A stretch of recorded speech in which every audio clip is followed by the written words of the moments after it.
Yesus berkata, beri-berilah, simpan hartamu di surga akan abadi. Yesus berkata, beri-berilah, simpan hartamu di surga akan abadilah.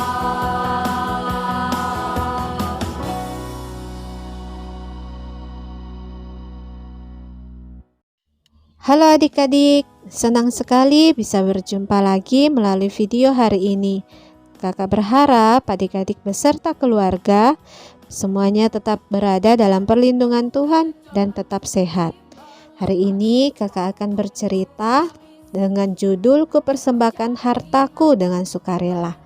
Tapi sebelumnya adik-adik, mari kita bersama-sama berdoa mempersiapkan diri kita.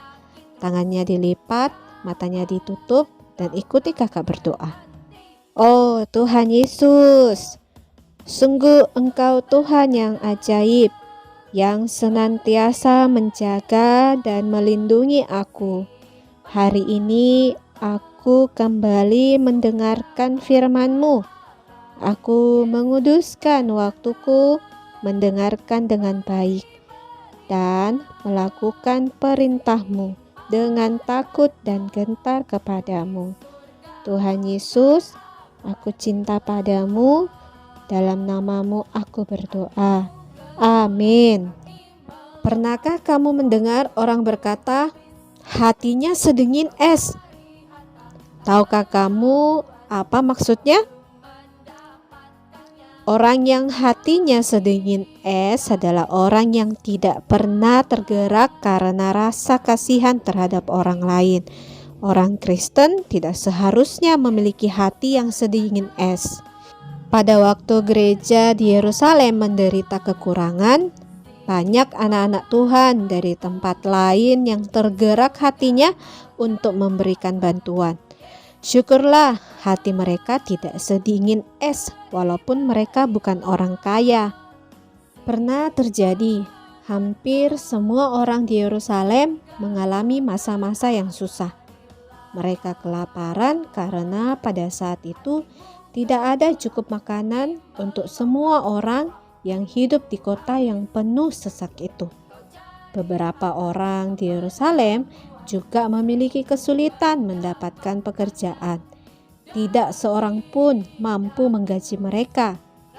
Ketika Paulus mengunjungi umat Tuhan di kota-kota lain yang jauh dari Yerusalem, ia menceritakan tentang kondisi umat Tuhan di Yerusalem. Ternyata hati umat Tuhan di kota-kota lain itu tidak sedingin es. Mereka tergerak untuk memberikan bantuan. Paulus mengajarkan kepada orang-orang itu agar setiap minggu menyisihkan uang untuk dipersembahkan. Uang-uang yang terkumpul setiap minggu akan dikirim kepada umat Tuhan di Yerusalem. Tebaklah bagaimana kondisi orang-orang di kota itu. Menurutmu, apakah mereka cukup kaya? Mari adik-adik, kita membaca 2 Korintus pasal 8 ayat 1 sampai 5 dan ayat 9. 2 Korintus pasal 8 ayat 1. Saudara-saudara, kami hendak memberitahukan kepada kamu tentang kasih karunia yang dianugerahkan kepada jemaat-jemaat di Makedonia. Ayat 2, selagi dicobai dengan berat dalam pelbagai penderitaan, sukacita mereka meluap, dan meskipun mereka sangat miskin, namun mereka kaya dalam kemurahan. Ayat 3, aku bersaksi bahwa mereka telah memberikan menurut kemampuan mereka, bahkan melampaui kemampuan mereka. Ayat 4, dengan kerelaan sendiri mereka meminta dan mendesak kepada kami supaya mereka juga beroleh kasih karunia untuk mengambil bagian dalam pelayanan kepada orang-orang kudus. Ayat 5, mereka memberikan lebih banyak daripada yang kami harapkan. Mereka memberikan diri mereka pertama-tama kepada Allah, kemudian oleh karena kehendak Allah juga kepada kami. Ayat 9, karena kamu telah mengenal kasih karunia Tuhan kita Yesus Kristus, bahwa Ia yang oleh karena kamu menjadi miskin, sekalipun Ia kaya, supaya kamu menjadi kaya oleh karena kemiskinannya. Apa yang sangat luar biasa dari pemberian jemaat di Makedonia? Apa yang membuat mereka rela memberi?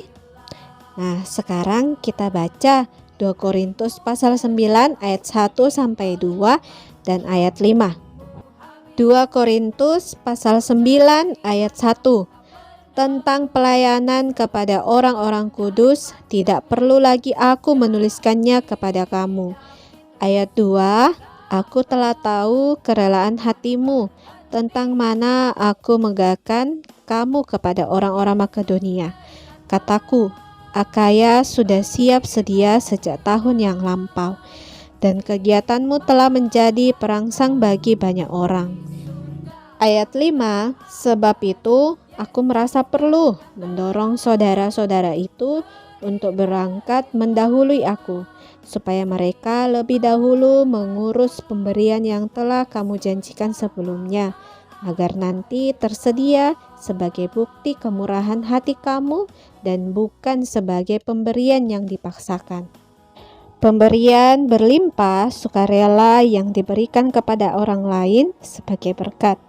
Nah, pemberian ini, pemberian yang rela dan murah hati, menjadikan pemberian itu berkat bagi penerima. Hal baik apakah yang diberikan Paulus tentang pemberian jemaat di Korintus? Paulus membandingkan pemberian itu dengan menabur benih. Yuk kita baca 2 Korintus pasal 9 ayat 6 sampai 11. 2 Korintus pasal 9 ayat 6. Camkanlah ini, orang yang menabur sedikit akan menuai sedikit juga, dan orang yang menabur banyak akan menuai banyak juga. Ayat 7, hendaklah masing-masing memberikan menurut kerelaan hatinya, jangan dengan sedih hati atau karena paksaan, sebab Allah mengasihi orang yang memberi dengan sukacita. Ayat 8, dan Allah sanggup melimpahkan segala kasih karunia kepada kamu, supaya kamu senantiasa berkecukupan di dalam segala sesuatu, dan malah berkelebihan di dalam pelbagai kebajikan. Ayat 9, seperti ada tertulis, Ia membagi-bagikan, Ia memberikan kepada orang miskin, kebenarannya tetap untuk selamanya. Ayat 10, Ia yang menyediakan benih bagi penabur dan roti untuk dimakan. Ia juga yang akan menyediakan benih bagi kamu dan melipat gandakannya dan menumbuhkan buah-buah kebenaranmu. Ayat 11, kamu akan diperkaya dalam segala macam kemurahan hati yang membangkitkan syukur kepada Allah oleh karena kami. Apa yang akan terjadi pada orang-orang yang menabur dengan sukarela? Bagaimanakah seharusnya kita memberi menurut ayat itu? Apakah hasil dari pemberian-pemberian itu? Mari kita baca 2 Korintus pasal 9 ayat 12. Sebab pelayanan kasih yang berisi pemberian ini bukan hanya mencukupkan keperluan-keperluan orang-orang kudus, tetapi juga melimpahkan ucapan syukur kepada Allah. Membaca apa yang dilakukan jemaat di Makedonia maupun di Korintus rasanya sangat luar biasa, bagus, indah, dan mulia. Tetapi di Alkitab ada juga orang-orang yang memberi tidak dengan sukarela. Akibatnya sungguh mengerikan. Lebih baik mereka tidak memberi daripada memberi tidak dengan sukarela. Yuk kita baca kitab Kisah Para Rasul pasal 5 ayat 1 sampai 11. Ayat 1. Ada seorang lain yang bernama Ananias. Ia beserta istrinya Safira menjual sebidang tanah. Ayat 2, dengan setahu istrinya, ia menahan sebagian dari hasil penjualan itu, dan sebagian lain dibawa dan diletakkannya di depan kaki rasul-rasul. Ayat 3, tetapi Petrus berkata, Ananias, mengapa hatimu dikuasai iblis, sehingga engkau mendustai Roh Kudus dan menahan sebagian dari hasil penjualan tanah itu? Ayat 4, selama tanah itu tidak dijual, bukankah itu tetap kepunyaanmu? Dan setelah dijual, bukankah hasilnya itu tetap dalam kuasamu? Mengapa engkau merencanakan perbuatan itu dalam hatimu? Engkau bukan mendustai manusia, tetapi mendustai Allah. Ayat 5, ketika mendengar perkataan itu, rebalah Ananias dan putuslah nyawanya. Maka sangatlah ketakutan semua orang yang mendengar hal itu. Ayat 6, lalu datanglah beberapa orang muda. Mereka mengapani mayat itu, mengusungnya keluar dan pergi menguburnya. Ayat 7, kira-kira 3 jam kemudian masuklah istri Ananias, tetapi ia tidak tahu apa yang terjadi. Ayat 8, kata Petrus kepadanya, katakanlah kepadaku, dengan harga sekiankah tanah itu kamu jual? Jawab perempuan itu, betul sekian. Ayat 9, kata Petrus, mengapa kamu berdua bersepakat untuk mencobai Roh Tuhan? Lihatlah orang-orang yang baru mengubur suamimu berdiri di depan pintu dan mereka akan mengusung engkau juga keluar. Ayat 10, lalu rebalah perempuan itu seketika itu juga di depan kaki Petrus dan putuslah nyawanya.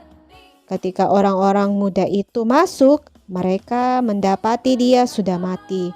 Lalu mereka mengusungnya keluar dan menguburnya di samping suaminya. Ayat 11, maka sangat ketakutanlah seluruh jemaat dan semua orang yang mendengar hal itu. Ananias dan Safira ingin memperoleh penghargaan dan pujian yang sama seperti orang yang mempersembahkan semua harta miliknya.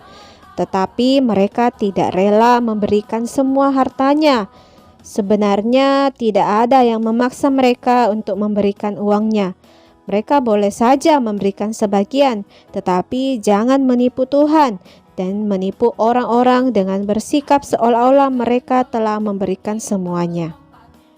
Tuhan berkata, berilah kepada orang yang meminta kepadamu, dan janganlah menolak orang yang mau meminjam daripadamu. Mengapa Tuhan menyuruh kita memberi? Yuk kita baca kitab Injil Lukas pasal 6 ayat 38. Berilah dan kamu akan diberi suatu takaran yang baik, yang dipadatkan, yang digoncang, dan yang tumpah keluar akan dicurahkan ke dalam ribaanmu. Sebab ukuran yang kamu pakai untuk mengukur akan diukurkan kepadamu. Tuhan ingin mencurahkan pemberiannya kepada kamu dengan takaran yang baik. Tetapi syaratnya adalah kamu perlu terlebih dahulu memberi dengan sukarela. Semakin kamu memberi, semakin Tuhan mencurahi kamu dengan pemberian-pemberian yang bertakaran baik. Semakin kamu pelit, semakin sulit kamu menerima pemberian Tuhan, karena ayat itu berkata, ukuran yang kamu pakai untuk mengukur akan diukurkan kepadamu. Baiklah, sekarang kamu dan kakak sudah siap dan rela memberi jika ada yang kekurangan. Tetapi bagaimana kita bisa tahu siapa yang kekurangan? Gampang, kita mulai belajar berbagi dengan adik, kakak, dan keluarga kita. Jika kamu punya sesuatu, entah makanan, entah mainan, jangan pelit. Kalau adikmu atau kakakmu meminta makananmu, bagilah. Kalau adikmu atau kakakmu pinjam mainanmu, pinjamkanlah. Kelak, kalau kamu sudah dewasa, sudah bekerja, dan punya uang sendiri, kamu perlu belajar memberi lebih banyak. Kalau ada orang meminta tolong padamu, berusahalah menolong sesuai dengan kemampuanmu. Kalau ada pengemis datang dan meminta sedekah, berikanlah sedekah. Bisa kan? Yuk kita berdoa. Mohon agar Tuhan mencurai kita dengan pemberian-pemberian bertakaran baik karena kita suka memberi. Mari adik-adik kita berdoa, tangannya dilipat, matanya ditutup, dan ikuti kakak berdoa. Tuhan Yesus, dapatkan aku belajar untuk memberi dengan rela. Tuhan, aku juga mau belajar untuk bisa membantu orang lain. Senantiasa pimpin aku Tuhan dalam latihanku ini. Tuhan Yesus, aku cinta padamu. Haleluya, amin. Ayat hafalan untuk minggu ini adalah 2 Korintus pasal 8 ayat 2. Selagi dicobai dengan berat dalam pelbagai penderitaan, sukacita mereka meluap. Dan meskipun mereka sangat miskin, namun mereka kaya dalam kemurahan. Adik-adik, tetap menghafalkan ayat ya, dan kirim videonya kepada kakak gembala. Tuhan Yesus memberkati, sampai jumpa di video selanjutnya. 2 Timotius pasal 4 ayat 22. Tuhan menyertai rohmu, kasih karunia-Nya menyertai kamu. Amin. Tuhan, sekarang Keke mau menghafal ayat dikatakan dalam Alkitab 2 Timotius pasal 4 ayat 22. Tuhan menyertai rohmu, kasih karunia-Nya menyertai kamu. Amin. 2 Timotius pasal 4 ayat 22. Tuhan menyertai rohmu, kasih karunia-Nya menyertai kamu. Amin.